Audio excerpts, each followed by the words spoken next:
세상에는 똑똑한 천재들이 참 많죠. 학식도 많고 판단력도 굉장히 탁월합니다. 그러나 이런 세상적인 지혜가 인생의 모든 문제를 해결해 주느냐? 그렇지 않죠. 아무리 많이 배워도 학위가 뛰어나도 문제를 다 해결하는 것이 아니죠. 나름대로 다 한계가 있어요. 그래서 세상 지혜는 항상 한계가 있는 것 같습니다.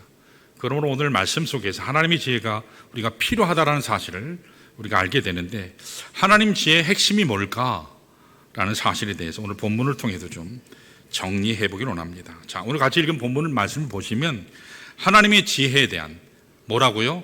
하나님의 지혜에 대한 사도 바울의 교훈이 기록되어 있어요. 우리 다 같이 18절 한번 볼까요? 18절 읽습니다. 시작. 십자가의 도가 멸망하는 자들에게는 미련한 것이요 구원을 받는 우리에게는 하나님의 능력이라 그랬습니다. 여기서 십자가의 도라는 표현이 나오는데, 이것을 그냥 간단하게 헬라어 무슨 얘기할 필요 없이 십자가의 그 말씀, 이것이 정확한 번역이에요. 십자가의 도라는 것은 십자가의 그 말씀이라는 뜻이에요. 다시 얘기해서 십자가를 통해서 보여주시는 하나님의 길, 십자가만이 하나님의 길을 볼 수 있게 해요. 십자가만이 생명의 길로 인도합니다.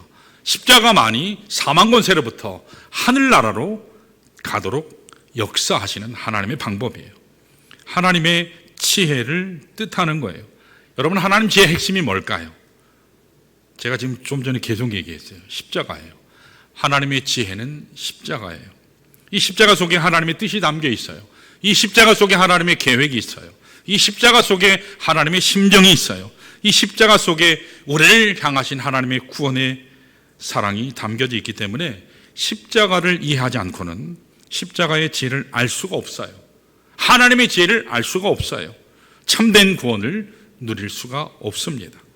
자, 그럼에도 불구하고 이 세상 사람들에게 십자가는 어떻게 보인다고 했나요? 오늘 본문에 의하면 미련하게 보인다, 멍청하게 보인다, 그렇게 표현했어요. 현대인의 성경을 보면 정말 이해할 수 없고 납득할 수 없는 넌센스가 십자가다, 그렇게 번역을 했어요. 여러분, 왜 하나님의 지혜인 핵심이 이 십자가인데, 이 십자가가 사람들이 보이기에는, 세상 사람들이 보기에는 이해도 되지 않고 납득할 수가 없을까? 그 이유가 뭘까요? 세상이 말하는 지혜, 십자가는 방향이 서로 다르기 때문에 그래요. 십자가 사건과 세상의 지혜는 서로 방향이 다릅니다. 세상 지혜가 추구하는 방향은요, 영광을 향해서 가요. 그러나 십자가는 우리에게 수치를 소개하고 있어요. 세상의 지혜가 쟁취와 성공을 추구한다면 십자가는 희생과 버림을 추구해요. 세상 지혜가 자기 중심적이라고 한다면 십자가는 다른 사람을 위한 대속적인 죽음을 뜻합니다. 특별히 다른 사람들을 위해서 내가 죽는다, 내 인생 홀로 사는 것도 힘들어 죽겠는데 내가 누구를 위해서 희생하는 것도 힘들어 죽겠는데 죽는다? 이건 도저히 말이 안 된다고 생각해요. 이건 세상 사람들이 납득하지도 못하고 이해하기 도저히 불가능한 그런 개념입니다. 기독교를 신앙생활을 좀 하던 분이 불교로 개종을 했어요. 기독교에서 불교로 개종을 한 어떤 분이 왜 불교로 개종했습니까? 이유를 이렇게 물었더니 이렇게 설명을 합니다. 내가 지은 죄의 업보를 내가 짊어져야지 나의 죄를 어떻게 타인에게 덮어 씌울 수가 있단 말인가? 그래서 이분은 기독교에서 불교로 갔대요. 여러분 어떠세요? 얼핏 들으면 이거 맞는 얘기 같죠? 합리적인 얘기 같죠? 이것이 사실 인간의 논리의 한계를 잘 드러내고 있습니다. 여러분, 과연 인간 스스로가 죄짐을 지을 수 있을까요? 그리고 과연 내가 지은 죄짐을 스스로 지는 것, 그것이 죄에 대한 참 해결책일까요? 성경은 그렇게 말씀하고 있지 않아요. 내가 만일 죄짐을 스스로 지고 산다면 결국 우리가 할 수 있는 것은 어딜까요? 지옥밖에 없어요. 영원한 불못밖에 없습니다. 우리의 능력으로, 우리의 힘으로 죄의 문제 해결할 수 없어요. 죄의 짐을, 이 문제를 풀어줄 수 있는 분은 단 한 분이에요. 하나님입니다. 하나님이 개입하셔서 십자가라고 하는 사건을 통해서 죄에 대한 문제를 풀어주시지 아니하면 우리는 살 길이 없습니다.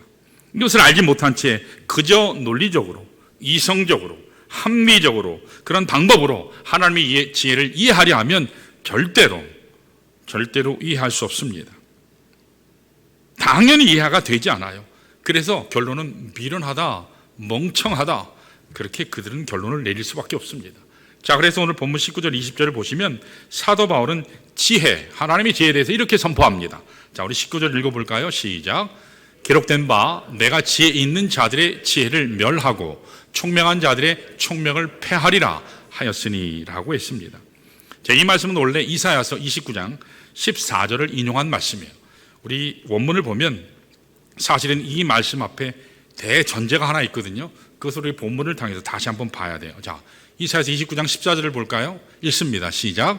그러므로 내가 이 백성 중에 기이한 일, 곧 기이하고 가장 기이한 일을 다시 행하리니 그들 중에서 지혜자의 지혜가 없어지고 명철한 자의 총명이 가려지리라. 그렇게 기록했어요.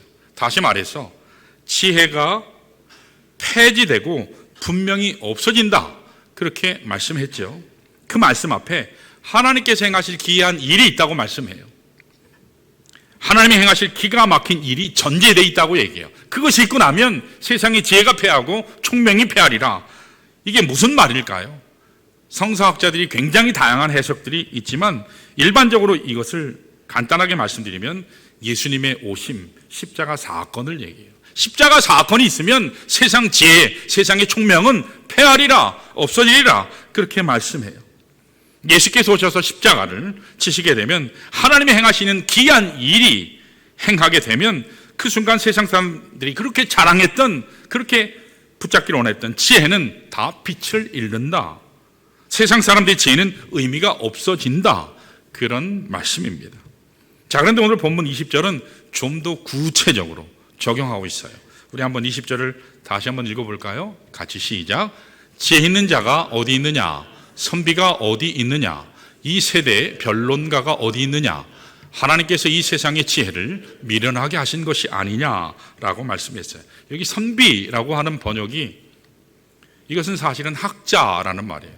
스칼러, 학자 또는 서기관이라고 번역하는 것이 정확해요. 이 시대의 변론가가 어디 있느냐? 옛날 번역에는 이걸 변사라고 했습니다. 그래서 저는 이 말씀 처음에 들을 때 무성 영화 시절 있죠? 이순의 심수일, 이수일과 심수일, 말을 제가 바꿨죠. 이름을 바꿨는데 아무도 모르시네요. 이수일과 심순의 설명하는 변사인가 그랬어요, 어릴 적엔. 근데 그게 아니라 여기에서 변론가는 웅변가를 얘기해요. 웅변가, 논리적이고 수사학을 잘 말하는 사람. 여기서 나오는 지혜 있는 자, 선비나 변론가는 한마디로 얘기하면 인간의 지혜를 대표하는 사람들이다 라고 할 수 있어요. 인간의 지혜, 인간의 모든 지혜를 다 모았다고 할지라도 하나님께서 이들의 모든 지혜를 어떻게 하신다고요? 폐하신다, 미련하게 만드신다, 그렇게 말씀해요. 이들의 지혜를 무색하게 만들고 미련하게 만든 근본적인 사건이 오늘 하나님의 말씀에서 뭐라고요? 십자가 사건이다, 그렇게 말씀합니다. 하나님이 인간이 되셔서 여러분과 저를 위해 죽으시고 부활하신 이 십자가 사건, 이것은 세상 지혜로는 절대로 이해가 안 돼요. 납득이 안 돼요. 이런 의미에서 오늘 바울은 하나님께서 십자가를 통해서 이 세상의 똑똑한 모든 지혜를 의미 없게 만들었다, 그렇게 하나님의 말씀이 증거하고 있습니다. 여러분, 하나님의 말씀인 십자가의 도, 이 도는 이해할 수 있나요? 이해할 수 없어요. 이해할 수 없는 겁니다. 열심히 논증 한번 해보세요. 열심히 더 토론해보세요. 깨달아지든가요? 절대로 안 깨달아져요. 말도 안 되는 소리들로만 쫙 돼 있어요. 열심히 한번 따져보세요. 따진다고 되지 않아요. 십자가 사건은, 십자가의 도는 믿음으로 액셉트하는 거예요. 믿음으로 받아들이는 거예요. 믿음으로 받아들이면 여러분 보이게 됩니다. 믿어져요. 하나님을 내가 다 이해하면 그건 하나님이 아니에요. 그렇죠?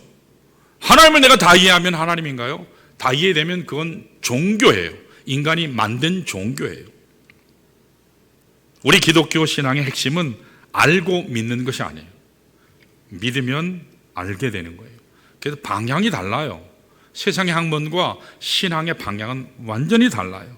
오늘 많은 사람들이 거꾸로 하려고 해요. 내가 논리적으로 접근하고 체계적으로 다가서서 나중에 깨닫게 되는 것이 복음이라고 생각하는데 결코 그렇지 않습니다. 반대입니다. 믿고 나면 이해되는 거예요. 믿고 나면 믿어져요. 그리고 하나님의 능력 역사를 경험하게 됩니다. 여러분이 아무리 인간적인 지혜를 많이 아셔도 하버드 할아버지를 나오셔도 소용없어요. 하나님 말씀 절대로 이해할 수 없어요. 하나님의 지혜를 이해할 수 없고 십자가 지혜를 이해할 수 없습니다. 그런데 믿으면 알게 돼요. 믿으면 하나님을 만납니다. 믿으면 구원받아요. 믿으면 생명이 넘칩니다. 믿으면 하나님께서 우리를 치유하세요. 이게 십자가예요. 바로 성경이 말하는 신앙의 핵심이 바로 이겁니다. 믿으면 하나님 사랑이 얼마나 큰가를 알게 돼요. 그래서 하나님 안으로, 그리스도 안으로 들어가게 되는 것입니다. 이런 측면에서 여러분과 제가 크리스찬 삶을 살아가는 과정에는 항상 두 가지 선택이 있어요. 그 하나는 뭐냐?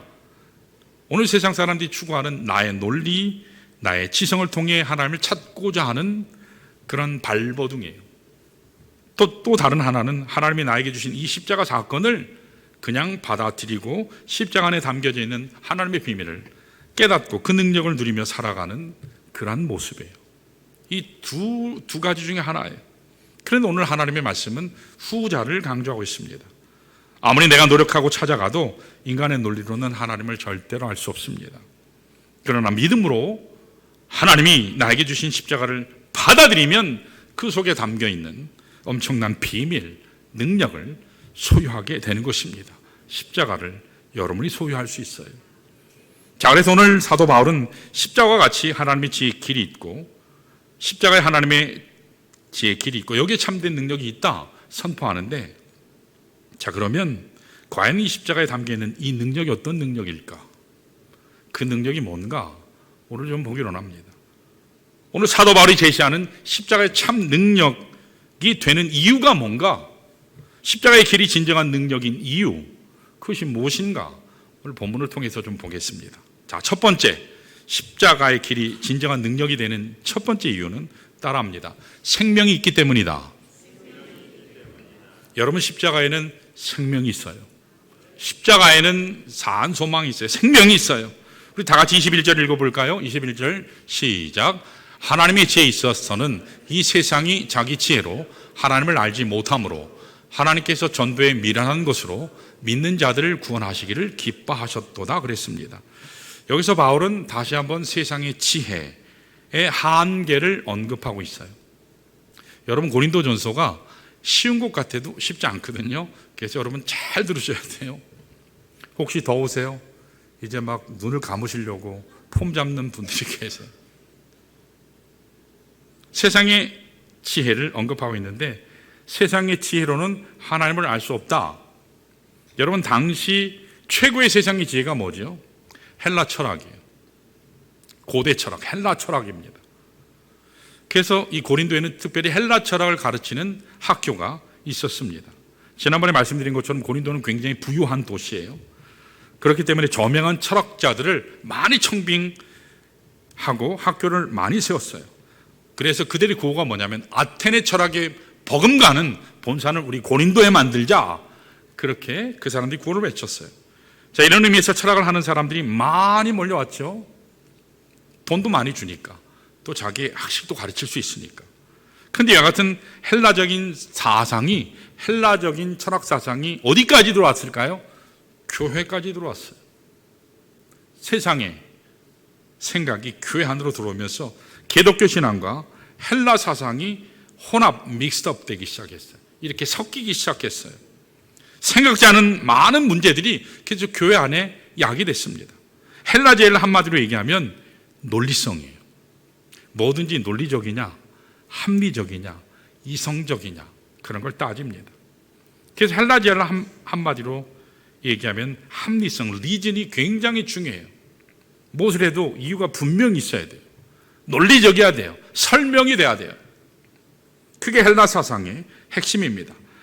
헬라 철학의 인간론을 보면 그들은 근본적으로 존재론적인 이원론이라는 게 굉장히 어려운 말이라고 생각하는데 굉장히 쉬워요. 인간을 볼 때 두 가지다. 인간은 육체와 영혼으로 돼 있다. 그렇게 생각한다는 거예요. 인간은 육체와 영혼으로 돼 있다. 그 육체, 이 바디는 특별히 악한 것이기 때문에 이 영혼이 이 안에 담겨져 있는데 이 영혼이 악한 바디에 갇혀 있어서 마치 이 몸은 영혼의 감옥과도 같다. 그래서 인간의 영혼은 이 감옥을 벗어나는 것이 참 구원이다. 그러니까 뭘 강조할까요? 자살해야, 죽어야 자기가 해방되잖아요. 그런 사상을 가지고 있어요. 이 잘못된 이원론 사상이, 이것이 사실은 영지주의예요. 영적인 것만 중요한 거예요. 영적인 것만. 히브리 사상, 하나님의 말씀은요, 인간의 영혼, 육이 다 중요해요. 따로따로가 아니에요. 하나예요. 그런데 여기 있는 헬라 사상은 영지주의를 영향을 주었고, 예수님의 성육신을 부인하는 그런 이단 사상을 만들게 돼요. 자, 지금 제가 말씀드리는 것은 고린도 교회 상황이 이렇게 변화된다는 거예요. 자, 오늘날의 상황도 수많은 이단들이 교회를 위협하잖아요. 구원파가, 신천지가, 그렇죠? JMS가, 또 인터컵이, 여러 이단들이 교회를 흔들지요. 여기 이 당시에 고린도도 마찬가지였다는 거예요. 또 한 가지는 윤리적인 방탕함을 낳는 기회가 됐습니다. 왜냐하면 육체는 중요한 것이 않기 때문에 육체는 내 마음대로 굴려도 돼요. 마약해도 되고 함부로 자기 몸을 굴려도 되고, 그래서 금욕 그리고 함부로 쾌락 이런 것을 추구하는 그런 모습이 있게 됐어요. 그래서 나중에 다룰 것이지만 교회 안에 음란이 들어오게 됐어요. 그래서 고린도 교회가 굉장히 음란했어요. 자기 어머니인데 어떻게 해요? 비록 서모지만 어머니와 잠자리를 하죠. 도덕성이 회파되게 돼요. 이것이 바로 이 헬라 철학의 영향입니다. 좀 더 설명드리면 우리 육체는 악한 게 아니에요. 하나님께서 우리를 창조하셨잖아요. 우리 바디는 그 자체는 악한 것이 아닙니다. 이 육체는 결코 악한 게 아니에요. 만일 육체가 악하다면 예수님이 성육신으로 이 땅에 오셨는데 그걸 어떻게 설명해요? 예수님이 육체를 입고 오셨는데. 성경이 말씀하는 악한 것이라고 하는 것은 우리의 바디가 아니고 플래시예요. 다시 얘기해서 육욕, 죄성, 그것을 얘기하는 겁니다. 그래서 이것을 구별해야 돼요. 그래서 사도 바울은 이것을 구별하고 있어요. 내 안에 있는 죄를 깊게 하는 이 플래시, 육욕, 죄성, 이것이 악한 것이지 우리의 바디 자체는 악한 게 아니에요. 우리의 바디가 악한 게 아니라는 사실을 여러분들이 잘 기억하셔야 돼요. 그런데 이 헬라 철학인 사상이 교회 안에 들어오면서 육체를 함부로 다루고 있었기 때문에 굉장히 많은 문제가 교회에 일어났어요. 도덕적인 혼란이 교회에 일어나게 됐습니다. 여러분, 오늘 여러분과 저는 처음부터 어느 시대에 태어났죠? 이 현대 21세기 2024년 지금 우리가 살고 있죠. 이 시대 언저리에 태어났어요. 이 시대에 딱 태어나 보니까 여러분 어떠세요? 막 천국이에요.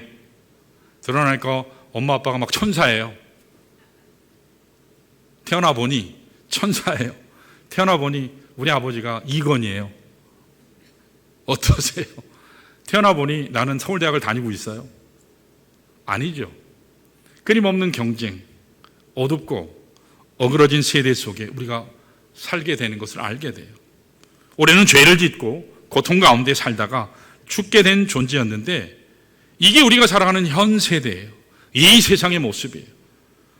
여러분과 저를, 그러나 하나님께서는 하나님이 준비하신 새로운 세대를 가게 하시기 위해서 우리에게 허락하신 사건이 오늘 본문에 뭐라고요? 십자가 사건이에요. 그게 십자가 사건입니다. 십자가를 통하지 않고는 이 현 세대를 절대로 벗어날 길이 없어요. 하나님이 예비하시는 새 세대로 나갈 수 없을 뿐더러 이 세상에서 오히려 천국을 누리는 것은 더 불가능한 거예요. 여기 21절 하반부를 오늘 보시면 사도 바울이 이렇게 이야기해요. 자, 보시면 이렇게 나오거든요. 색깔 친 부분 읽어볼까요? 시작. 하나님께서 전도에 미련한 것으로 믿는 자들을 구원하시기를 기뻐하셨도다. 자, 여기 구원하시기를 기뻐하셨다라는 말은 생명 주시기를 기뻐하셨다 그 말이에요. 생명 주시기를 기뻐하셨다. 우리가 전도하는 복음, 이것이 세상 사람들에게는 미련하게 보여요. 여러분, 복음이 왜 미련하게 보이는지 아세요? 복음이 왜 미련하게 보이는지 아세요? 그거 믿으면 천국 간다, 구원받는다 그러는데 그 복음이 왜 그들이 미련하다 생각되는지 아세요? 전도하는 복음이 그 사람들에게는 너무 심플해요. 너무 단순해요. 너무 쉬워요. 사실 세상 사람들은 쉬운 것도 어렵게 만들려고 해요. 제가 법학을 공부하면서 보면 나중에 알고 보면 굉장히 쉬운 말인데 무지 어렵게 말을 만들어 놨어요. 대단히 현학적인, 대단히 자기가 유식한 것처럼. 신학을 공부해 보니까 신학도 똑같아요. 윤리학을 공부해 보니까 윤리학도 똑같아요. 쉬운 말을 되게 어렵게 만들어 놨어요. 쉽게 만들어야 되는데 지들끼리만 쓰려고. 의사들 보면 자기들끼리만 쓰잖아요. 이렇게 용어로. 쉬운 말을 되게 어렵게 써놨어요. 근데 정작 하나님의 복음은 굉장히 쉽거든요. 근데 사람들은 뭔가 좀 복잡해야 될 것 같은데, 뭔가 내가 좀 노력해야 될 것 같은데, 그래야지 뭐가 의미가 있을 것 같은데 너무 쉽거든요. 여러분 복음이 너무 간단하잖아요. 그렇지 않아요? 복음 여러분 복잡하던가요? 아니요. 간단해요. 너무 단순하니까, 너무 쉬우니까 믿지 못하겠다. 사람들이 그래요. 그런데 오늘 하나님의 말씀은 분명히 이 말씀이에요. 사람들은 그렇게 볼지라도 이 복음 전도가 미련하게 보일지 모르지만 그것만이 생명의 길이다. 그것만이 구원의 길이다. 하나님이 말씀하시는 유일한 길은 복음밖에 없다는 거예요. 십자가밖에 없다는 거예요. 이것을 오늘 하나님의 말씀이 밝히고 있어요. 여러분 신앙생활 하는데 십자가에 대해서 묵상하지 않는다면 굉장히 심각해요. 굉장히 심각해요. 여러분 참된 생명은 우리가 만들어낼 수 있는 게 아니에요. 오직 십자가를 통해서만 주어지는 것입니다. 하나님의 방법은 십자가예요. 우리가 비록 지금 가운데 절망 가운데 태어났지만 예수 그리스도의 십자가 사건을 나의 사건으로 받아들이게 되면 예수님을 구원자로 내가 영접하는 순간 여러분 영원한 사망에서 영원한 생명으로 옮겨지게 되는 줄 믿습니다. 그게 요한복음 5장 24절에 나오잖아요. 우리 한번 읽어볼까요? 시작. 내가 진실로 너에게 이르노니 내 말을 듣고 또 나 보내신 이를 믿는 자는 영생을 얻었고 심판에 이르지 아니하나니 사망에서 생명으로 옮겼느니라. 아멘. 예수 그리스도를 나의 주로 그냥 accept하는 거예요. 그냥 받아들이는 거예요. 예수 그리스도의 십자가 사건을 나의 사건으로 받아들이는 거예요. 그런 사람에게 하나님이 뭐라고 약속하셨어요? 내가 생명을 주겠다. 약속하고 계세요. 여러분과 제가 진심으로 생명의 능력을 소유하기를 원하고 생명의 파워, 그 파워를 나의 것으로 정말 갖기를 소원한다면 예수 그리스도의 십자가를 여러분 반드시 붙잡으시기를 축원합니다. 십자가 붙잡지 않고는 살 길이 없어요. 그 십자가 안에 능력이 있고 죄사함이 있고 치유가 있고 회복이 있어요. 그런데 십자가 안에 엉뚱한 거 붙잡고 계시면 여러분 방법이 없죠. 그렉 롤이라고 하는 목사님이 계신데 제가 몇 번 소개한 적도 있어요. 미국 캘리포니아에서 사역하시는데 하베스트 커뮤니티 철치에서 목회하시는데 이분 어머니는 참 특별한 분이에요. 알코올 중독자예요. 마약 중독자예요. 결혼을 7번 했어요. 그러니까 그렉 롤에게 양아버지가 몇 명 있을까요? 제대로 결혼한 적이 없어요. 스텝파더만 7명이에요. 근데 그 중에 한 분이 오스카 로리라고 하는 분이 있습니다. 그는 생부가 아니었지만 그러나 그 7명 중에 가장 자기를 따뜻하게 유일하게 아들로 대우해 준 분이기 때문에 그분의 성을 따서 그렉 로리라고 이름을 붙였습니다. 이 그렉 로리가 목회를 시작하고 얼마 되지 않았을 때 양아버지 오스카 로리를 만나보고 싶었어요. 그래서 그분이 어디 사시나 알아보니까 변호사로 뉴저지에 살고 있는 것을 알게 됐어요. 그래서 아버지를 만나고 싶어서 아버지 제가 아버지 만나고 싶습니다. 알아봤더니 전화를 걸었더니 야 그럼 주말에 우리 집에 와서 자라. 같이 나랑 교제하자. 그때 아버지는 심장병을 굉장히 크게 앓고 계셨어요. 집에 갔어요. 반갑죠. 저녁 식사를 합니다. 아버지가 물어요.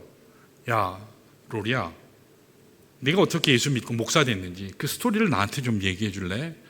그러니까 그렉 로리는 굉장히 반갑죠. 아버지에게 복음 전할 수 있는 기회니까. 그런데 마음에 굉장히 부담이 됐대요. 왜냐하면 이 아버지가 뭐라고요? 변호사예요. 굉장히 지성적이고 날카롭고, 그의 표현대로 옮기면 그는 너무너무 스마트했다. 그리고 교육을 굉장히 많이 받은 사람이다. 너무 논리적이고 종교에 대해서 냉소적인 그런 분이었기 때문에 판사 앞에서 그냥 변론하듯이 그냥 복음을 전했대요. 복음을 전했어요. 아무 반응이 없는 거예요. 그때는 아무 반응이 없었습니다. 그 다음날 됐는데 아침에 일어나니까 아버지가 같이 산보 가자고. 이 심장이 안 좋은 분은 산보가 필수래요. 그래서 산보를 이렇게 아들하고 하는데 도중에 이렇게 이야기합니다. 아들아, 어제 네가 이야기한 그 예수 나도 믿고 싶다. 나도 믿으면 안 되니? 마음속에 굉장히 목마름이 있었어요. 그러면서 아들에게 이야기합니다. 그러면서 산보하다가 무릎 꿇고 복음을 전하고 기도했어요. 영적 기도를 해요. 기도가 끝난 후에 그렉 로리가 말합니다. 이제 예수 그리스도께서 아버지의 마음에 들어오셨어요. 하트에 들어오셨어요. 그 말을 들은 아버지가 너무너무 기뻐하면서 감격의 눈물을 흘리면서 아들아, 이제 나의 이 심장, 하트를 위해서 기도해달라. 그러니까 손을 대고 아버지를 위해서 간절하게 기도했어요. 그리고는 그 다음 날이 됐는데 아버지가 아들을 데리고 야, 오늘 심장병 우리 주치의를 만나러 가자. 그러면서 말하기를 의사한테 이렇게 얘기를 합니다. 어제 내 아들을 통해서 내가 예수 그리스도를 마음에 모셨습니다. 하트에 모셨습니다. 심장에 모셨습니다. 그러니 나의 심장을 체크해 주십시오. 그때 그렉 로리가 아버지 그 마음이 아니고 그 헐트는 그 마음이 아니에요. 아무리 얘기해도 아버지가 얼마나 완고한지 의사에게 내 심장을 체크해 달라고. 여기 예수가 들어오셨으니까 체크해 달라고. 의사가 하도 졸라대니까 의사가 체크를 했어요. 그런데 무슨 일이 일어났는지 아세요? 무슨 일이 일어났는지 아세요? 지금까지 앓고 있었던 심장병이 완전히 치유됐어요. 할렐루야. 예수를 영접하는 순간 영적인 심장도 치유될 뿐만 아니라 육체적인 심장도 동시에 치유된 것입니다. 그리고 나서 15년을 더 사시다가 천국 가셨어요. 사랑하는 여러분, 여기에 생명의 능력이 있습니다. 내 안에 부활하신 예수가 내 안에 거하시면 그 부활의 권세한 능력이 나로 살게 하는 것입니다. 여러분과 제가 만난 이 예수, 그 안에 생명이 있습니다. 그 안에 치유가 있어요. 그 안에 능력이 있습니다. 심지어 내 육신의 질병까지도 치유하는 놀라운 기적이 주어집니다. 십자가의 길이 우리를 그렇게 복되게 합니다. 자, 두 번째로 십자가의 길이 능력인 이유 따라할까요? 은혜가 있기 때문이다. 자, 22절에서 24절까지를 볼까요? 자, 22절 먼저 봅니다. 시작. 유대인은 표적을 구하고 헬레는 지혜를 찾으나. 여기 보면 이 말의 뜻을 보면 모든 사람들이 뭔가를 찾는구나 라는 걸 알 수 있어요. 유대인들이 찾는 게 뭐라고요? 표적이에요. 헬라인이 찾는 것은 뭐예요? 지혜예요. 다시 얘기해서 논리적인 것을 찾아요. 자, 그런데 3절을 볼까요? 3절 시작. 우리는 십자가에 못 박힌 그리스도를 전하니 그랬어요. 이 대목이 유대인들이 받아들이기 굉장히 힘든 부분이에요. 십자가에 못 박힌 것, 이것이 유대인에게는 거리끼는 것, 헬라인에게는 미련한 것, 그렇게 보인다고 했어요. 유대인에게는요, 거리끼는 거예요. 불락이에요. 장애물이에요. 넘어설 수 없는 거예요. 그렇게 지금 말씀해요. 이유가 뭔지 아세요? 유대인들이 왜 예수 그리스도께서 십자가에 못 박히는 것을 거리끼고 도저히 우리는 못 받아들인다, 그렇게 한 이유가 뭔지 아세요? 이게 신명기 21장에 나와요. 자, 우리 한번 볼까요? 신명기 21장 22절 23절 같이 잘 읽어보세요. 시작. 사람이 만일 죽을 죄를 범함으로 내가 그를 죽여 나무 위에 달거든 그 시체를 나무 위에 밤새도록 두지 말고 그날에 장사하여 내 하나님 여호와께서 내게 기업으로 주시는 땅을 더럽히지 말라. 나무에 달린 자는 하나님께 저주를 받았음이니라. 자, 여기 말씀해 보면 사람이 살인죄를 범하고 사형을 당했을 때 나무에 매달려 죽게 했는데 나무에 달린 자마다 뭘 받았다고요? 저주를 받았다 그랬어요. 그런데 메시아가 어떻게 저주받는 대상자가 될 수 있냐는 거죠. 그래서 유대인의 마음속에는 메시아가 저주받고 십자가에 달릴 수 있는, 이건 도저히 이해가 안 된다, 있을 수 없다. 그래서 이것이 오늘까지도 유대인들이 예수를 그리스도로 받아들이지 못하는 가장 중요한 이유가 됐습니다. 자, 그런데 여기서 우리가 물어야 될 굉장히 중요한 질문 하나가 있어요. 그게 뭐냐면, 과연 유대인들 마음속에 이 대속적인 죽음, 십자가에 돌아가시는 그 죽음, 대속적인 죽음에 대한 컨셉이 생소한 것일까? 전혀 이것을 경험하지 못했을까? 실제로 아니라는 거예요. 여러분, 구약 성경을 자세히 들여다보면 구약의 모든 제사 속에는 예수 그리스도가 있어요. 구약의 모든 희생제물과 피 흘림과 특별히 유월절, 절기의 핵심은 뭐죠? 메시아예요. 어린 양. 유월절 어린 양은 장차 오실 메시아를 상징하거든요. 예표하는 거거든요. 거기는 분명히 피 흘림이 있어요. 죽음이 있어요. 내재되어 있습니다. 근데 유대인들이 매일 제사는 드려요. 매일 예배는 드려요. 그런데 절기는 행하면서도 예수 그리스도 알지 못했다는 거예요. 레위기를 열심히 읽었어요. 신명기를 열심히 그렇게 평생을 읽었는데 대대로 수백 년을 읽었음에도 불구하고 그들은 그리스도가 십자가에 못 박히셔서 처형당한다는 이 사실을 이해하지 못했다는 거예요. 자, 그런데 오늘 여러분과 저는 어떻죠? 보지도 못했어요. 알지도 못했어요. 예수님을 한 번도 뵌 적이 없어요. 실제로 예수님 어떤 분이신가? 그분을 만져본 적도 없어요. 그런데 오늘 여러분과 제가 예수를 믿지요. 예수를 그리스도로 고백하지요. 예수가 생명이신 것을 여러분들이 알지요. 십자가의 은혜를 우리가 믿잖아요. 이거 설명이 돼요? 이건 믿음으로 되는 거예요. 그런데 안타까운 것은 유대인들은 다 봤어요. 다 체험했어요. 하나님의 말씀대로 절기를 다 지켰어요. 제사를 열심히 드리면서도 이 메시아를 몰랐다는 거예요. 그런데 그들은 알지 못하는 이 메시아를 어떻게 여러분과 저는 알고 믿을 수 있을까요? 여러분도 알고 이 자리에 오신 거 아니에요? 어떻게 믿게 됐죠? 설명할 수 있는 건 딱 한 단어예요. 은혜예요. 하나님 은혜예요. 은혜가 아니고는 우리가 이 자리에 앉아 있을 수 있는 사람은 아무도 없어요. 노력한다고 되던가요? 열심히 공부한다고 예수를 알 수 있나요? 아니요. 믿음으로 그 은혜로만 되는 것입니다.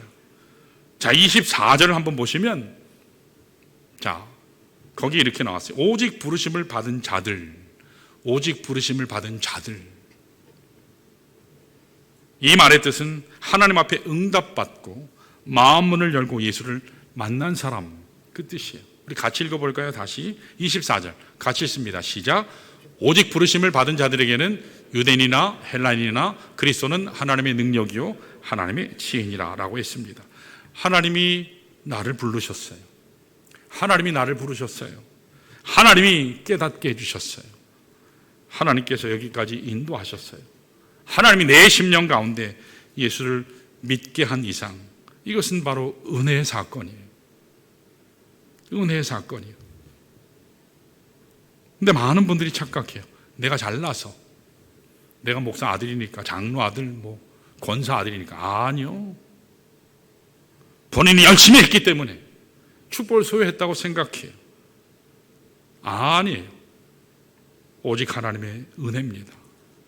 이 사실을 깨닫고 아는 사람만이 참 건강한 바른 신앙생활을 할 수 있어요. 자, 고린도전서 15장 10절 한번 볼까요? 거기에 사도 바울의 위대한 고백이 나옵니다. 시작.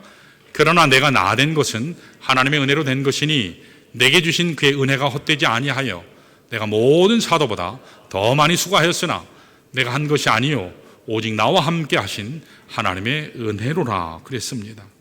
여러분, 이 고백이 여러분들 삶 가운데 충만하시길 축원합니다. 은혜로 된 거예요. 은혜로 된 거예요. 이 고백이 있어야 바른 사역자가 될 수 있어요. 이 고백이 있어야 순종할 수 있어요. 내가 살게 된 것, 내가 구원받은 것, 내가 여기까지 오게 된 것은 하나님의 은혜다. 이것을 아는 사람만이 하나님 앞에 건강한 헌신을 할 수 있습니다. 자기 삶을 바칠 수 있게 되는 거예요. 지금은 충신대 대학원에서 선교학 교수로 사역하세요. 유해석 선교사님이라고, 교수님이라고, 목사님이에요. FIM, 여러분 찾아보세요. 이슬람 선교를 가장 왕성하게, 우리 한국에서 제일 크게 하는 선교단체가 FIM이에요. 이분하고 이제 젊을 때, 30년 전 얘기예요. 30년 전, 결혼하기 전에 서로.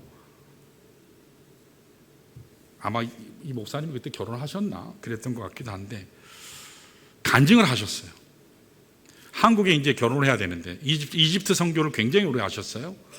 그러면서 그 지역이 이슬람에 있는 많은 곳에 선교사도 훈련하고 파송하고. 근데 혼자 계속 생활할 수 없으니까 이제 결혼을 해야 되는데, 선을 보기 위해서 한국에 나왔어요.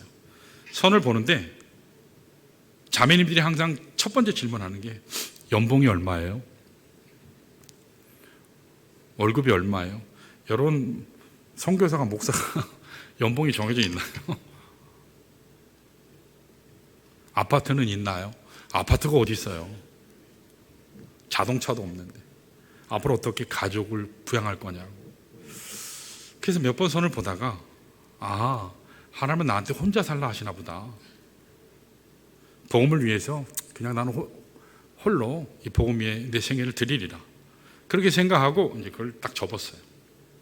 이제 그러던 중에 이화여자대학에서 옛날에 80년, 90년대만 해도 이 선교 사역, 대학생 선교가 굉장히 어마어마했잖아요. CCC, IVF, 내비게이터, UBF, 조이 선교회, 굉장히 열심히들 사역을 했어요. 근데 그 이화여대에 있는 대학생 선교 단체 모두 총연합회에서 이 선교사님을 초청했어요. 그 선교사님이 말씀을 증거하니까 어마어마했죠. 은혜가 되고 넘쳤어요. 말씀을 다 마치고 나오는데 이제 공교롭게도 비가 막 주룩주룩 막 내려요. 근데 선교사님이 우산을 준비하지 못했어요. 여자 대학이라 누구한테 부탁할 수도 없고, 이미 선교단체 학생들이 다 빠져나가 버린 시간이라서 할 수 없이 홀로 비를 맞으면서 이렇게 정류장으로 걸어가고 있었는데, 한 여학생이 선교사님 하면서 노란 이 우산을 쫙 펴면서 선교사님을 버스 정거장까지 이렇게 안내하는 거예요. 그럼 버스가 올 때까지 계속 대화를 하는데, 알고 보니까 이화여대 대학생 선교단체에서 소속된 굉장히 신실한 자매예요. 참 주님 사랑하고 영혼 사랑하고 복음의 열정이 있고 선교의 열정이 있었어요. 그 대학교 음악대학 피아노학과 4학년이었어요. 얼마나 좋아요. 4학년, 그것도 피아노 치는 자매니까. 그런데 복음의 열정이 있는 이 자매가 선교사님의 선교 사역에 대한, 영혼 구원에 대한 이 간증을 듣고 굉장히 감동이 됐어요. 그러면서 더 많은 것을 알고 싶다고, 선교사님 연락처 주세요. 연락처 주세요. 그래서 주고받고 만나고 하다 어떻게 됐을까요? 선교사님 아내가 됐어요. 와이프가 됐어요. 그런데 그 이후로 선교사님들 사이에 소문이 나기를, 비 오는 날에는 이화여대 여문 교문에 노란 우산 쓰고 있는 자매를 찾아라. 그런 우스갯소리가 생겼다고 얘기했어요. 지금도 총신에도 굉장히 열심히, 유튜브에 보세요. 유해석하면 아주 굉장히 많이 왕성하게 사역을 해요.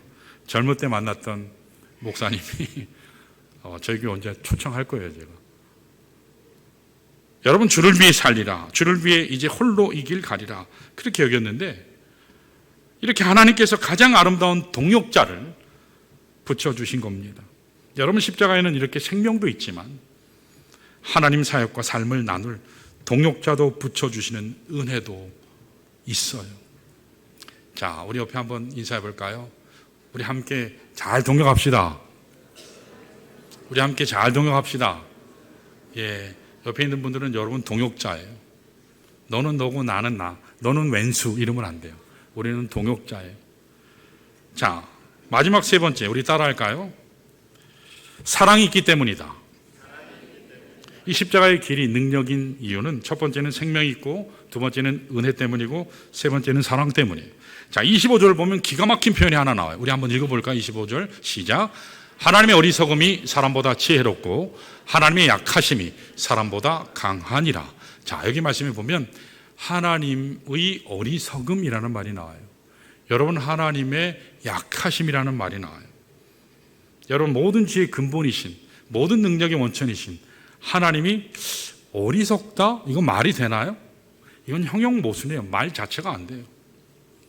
돼지는 어때야 돼지죠? 배불러야 돼지예요. 배고프면 돼지인가요? 말은 갖다 쓴다고 다 되는 게 아니라 배고픈 돼지가 돼지인가요? 돼지가 아니에요. 돼지는 항상 배불러야 돼요. 배고픈 소크라테스에 어울리지 배 나온 비만에 충만한 소크라테스 하면 말이 되나요? 이게 형용모순이거든요. 마찬가지로 하나님은 지혜의 근본이에요. 하나님은 능력의 원천이에요. 근데 여기 말씀에 뭐라 했어요? 하나님이 어리석고 하나님이 약하다, 그렇게 얘기해요. 이거 말이 되나요? 하나님이 어리석으실 리도 없고 하나님이 약하실 리도 없어요. 그렇다면 왜 하나님이 어리석고 연약하게 됐을까? 질문하셔야 돼요. 왜 하나님이 연약하게 됐을까? 왜 하나님이 어리석게 됐을까? 결론부터 말씀하면 바로 여러분과 저를 사랑하시기 때문이에요. 여러분과 저를 사랑하시기 때문에. 하나님 아들이에요. 창조주예요. 그런데 여러분과 저를 위해 값진 생명을 내주셨대요. 만일 우리가 제대로 갖춘 사람이면, 그만한 가치가 있는 사람에게 생명을 주셨다면 이해가 돼요. 항상 생각하는 것이 악해요. 아무 가치가 없어요. 더럽고 취해요. 하나님 되기를 거절하는 그런 존재가 인간이에요. 정말 죄인 중에서도 죄인이에요. 악한 자예요. 그런데 그런 나를 위해서 하나님께서 아들을 주셨어요. 생명을 주셨어요. 이게 합당한 투자일까요? 이게 정상적인 일이라고 생각하세요? 어리석죠? 약해 빠졌죠? 천지를 창조하신 그 아들, 하나님의 아들, 하나님의 천군천사를 호령할 수 있는 그 아들, 힘없이 처형당해 주셨어요. 때리면 때리는 대로 맞았어요. 침 뱉으면 침 뱉음 당하셨어요. 모욕하면 모욕당하셨어요. 한순간도 저항하지 않으셨어요. 마치 가장 무기력한 사람처럼 짓밟히면 짓밟히는 대로 그렇게 허무하게, 그렇게 힘없이 죽어주셨어요. 이것이 우리 인간의 눈에는 너무너무 어리석게 보이고 너무너무 멍청하게 보이고 너무도 약하게 보였어요. 그런데 왜 예수님께서 이렇게 어리석게, 이렇게 연약하게 되셨을까요? 이유는 한 가지예요. 나 때문이에요. 여러분 때문이에요. 이렇게 하지 않고는 우리를 구원할 수 없기 때문에. 이것이 그분이 여러분과 저에게 보여주신 사랑이에요. 여러분, 이 사랑 회복하시기를 축원합니다. 이 사랑이 아니면 능력을 회복할 수 없어요. 이 험악한 세상, 이 악한 문화가 그리스도인들을, 우리의 다음 세대들을, 심지어 우리 자신도 엄청나게 영향을 미쳐요. 신앙의 하향 평준화가 됨에도 불구하고 서로 잘한다, 이 말하면 잘했다, 제가 계속 말씀드리죠. 초대 믿음의 한국교회, 우리 믿음의 사람들은, 선교 믿음의 우리 선배들은 어떻죠? 주일은 절대로 주일 성수였어요. 그날 어디 가긴 어딜 가요? 약속, 무슨 약속이에요? 새벽 예배부터 밤늦게까지 하나님께 온전히 드렸어요. 왜요? 주일은 첫날이기 때문에, 첫 시작하는 날이기 때문에 온전히 하나님께 드렸어요. 그런데 세대가, 이 시대가 우리를 그렇게 두질 않죠. 일하지 않으면 안 돼요. 그래서 안타까워요. 여러분, 하나님께서 이 사랑을 통해서 우리에게 살 이유를 주셨어요. 이 이유를 분명히 알지 못하면 역경이 다가오면 그냥 넘어져요. 시험이 오면 그냥 타협해요. 누가 뭐라 하면 그냥 멈춰요. 어떤 역경 가운데서도 교회를 승리케 한 것은, 우리를 승리케 한 것은 이 사랑이에요. 여러분, 세상 사람들은 조건적이죠. 왔다가 가요. 지금 좋은 것처럼 보이지만 때가 되면 다 떠나고 없어요. 그게 세상 사랑이에요. 그러나 하나님 사랑은 절대로 떠나지 않습니다. 모든 자가 다 떠나도, 모든 자가 다 버려도 끝까지 나와 함께 계셔서 나를 붙들고 함께 하실 사랑, 그것이 바로 십자가에 나를 위해 죽어주신 하나님 사랑입니다. 이 시간에 우리 다 같이 일어나셔서 말씀 기억하면서 우리 함께 이 시간에 기도하는 시간 갖길 원해요. 다 기도하시고 난 후에 사랑합니다 나의 예수님, 우리 찬양하겠습니다.